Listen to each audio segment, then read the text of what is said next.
आज का टॉपिक है कि भारत में समाजशास्त्र की उत्पत्ति कब हुई।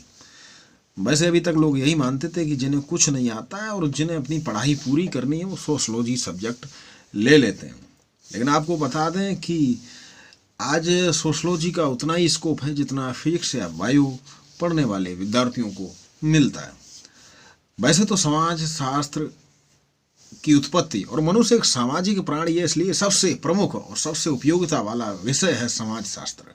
विश्व में तो समाज शास्त्र की उत्पत्ति 22 दिसंबर 1838 को ऑगस्ट कॉम्टे के द्वारा कर दी गई थी, लेकिन भारत में समाज शास्त्र का अध्ययन यानी कि उत्पत्ति सबसे पहले मुंबई, जिसे आज मुंबई कहते हैं, बॉम्बे, जिसका पुराना नाम तो बॉम्बे के विश्वविद्यालय में प्रारंभ हुआ था 1914 में। भारत में गेटवे ऑफ इंडिया यानी भारत का प्रवेश द्वार भी मुंबई में।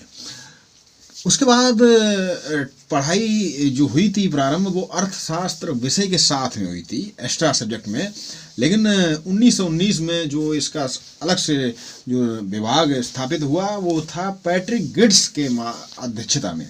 उनकी अध्यक्षता में पहली बार 1919 में मुंबई में ही पैट्रिक गिड्स की अध्यक्षता में प्रारंभ हुआ। अगर लखनऊ की बात करें तो 1921 में R.K. मुखर्जी की अध्यक्षता में, जिसके लिए सबसे पहले ही प्रयास कर दिया था 1917 में ब्रजेंद्र नाथ शील के द्वारा, लेकिन 1921 में लखनऊ में प्रॉपर रूप से इसका अध्ययन प्रारंभ हो गया।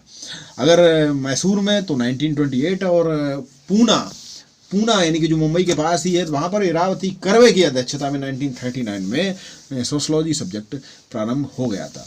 और आज तो फिर ऐसा शायद ही कोई विश्वविद्यालय हो जहां सोशलॉजी सब्जेक्ट ना पढ़ाया जाता हो। तो ये थी भारत में जो सोशलॉजी विषय की जो यात्रा है, कहें उत्पत्ति, तो 1914 में मुंबई, 1919 में प्रॉपर रूप से, और उसके बाद 1917 में ब्रजेंद्र नाथ शील के साथ उनकी कोशिश के बाद 1921 में R.K. मुखर्जी की अध्यक्षता में, 1928 मैसूर, 39 में पूना में इरावती कर्वे की अध्यक्षता में। तो ये है। तो चलिए मिलते हैं फिर किसी सोशलॉजी समाज शास्त्र के किसी अन्य टॉपिक के साथ। चैनल को सब्सक्राइब कर लें। आप सभी को प्यार भरा नमस्कार।